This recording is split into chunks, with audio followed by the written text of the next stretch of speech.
10-12 साल बाद मैं दोबारा टिल्ला जोगियाँ आया।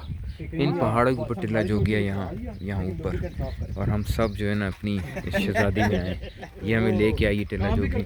ये गांव की आबादी उसी तरह पड़ी हुई है। मैं जब लास्ट टाइम आया तो सर्दियाँ थी, वो जवेरिया का दौर था। हमें वहाँ उसकी कॉल आई थी मुझे, मैंने वहाँ से बात की। फिर हम यहाँ से बड़मड़ाते हुए टिल्ला जोगियाँ पहुँचे।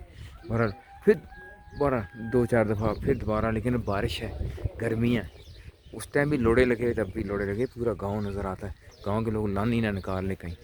बहरहाल हम इधर से जाएंगे, टिल्ला जोगियाँ को रास्ता जाता है, और फिर बाकी लनमारी करेंगे, सावन, बारिशें। आओ ज़रा टिल्ला जोगियाँ को एक्सप्लोर करें और फिर गांड मराएं। अब्दुलरहमान के तो अपनी बच्ची के साथ आते, कितना मज़ा आता।